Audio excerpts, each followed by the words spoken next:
Bankai, Hakka no Togame. Hi guys, this is Waifu, aka known as Neko, or you can just call me Daksh.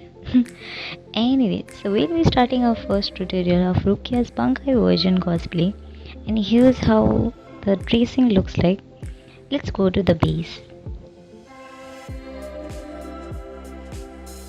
So here we are back. So we'll be doing the left side tracing, and this is how my cutout looks like with my measurements. And then after tracing it, I started cutting it as sharply the knife looks like. You gotta hold it that way. Since I was under the guidance of Surya Senpai, he was guiding me and tolerating me, or tolerating me and guiding me. Yes. Moving ahead with it, you can see how that looks like the cutout.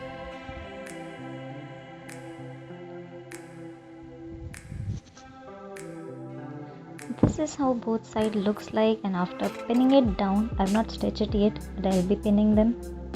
And now this is what the middle side will look like, the ropes.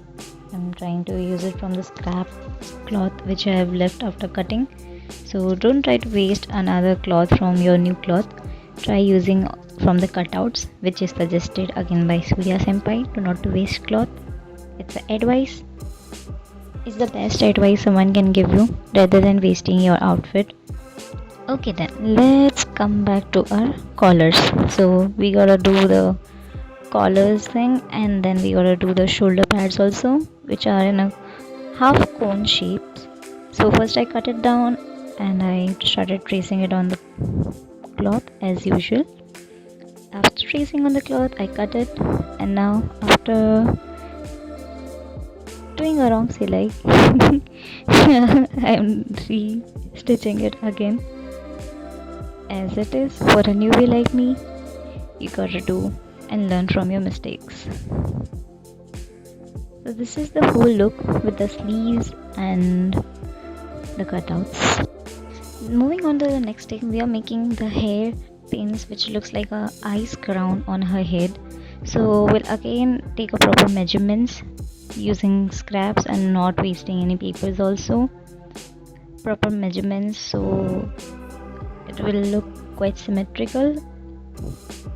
So you can see how I've cutting and taking measurements of the triangles.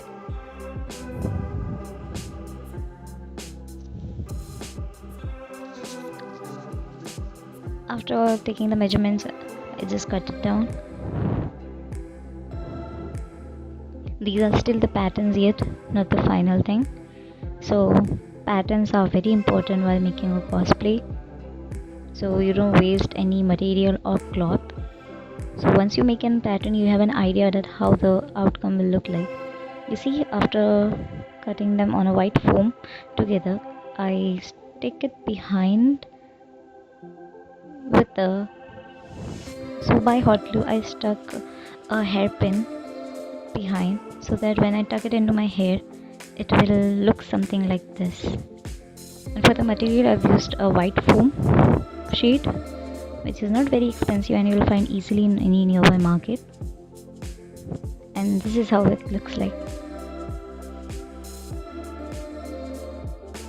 This part is my very favorite, making the sword.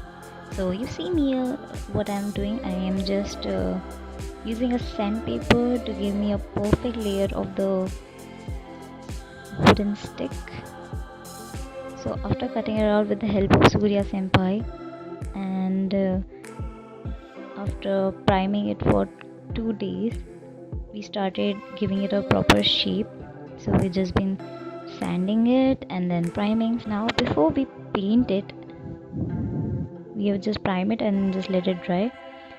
Now this is a Japanese way of making the handle, which I saw tutorial on YouTube, and that's how I made it. And this was the final look. Thank you for watching this tutorial.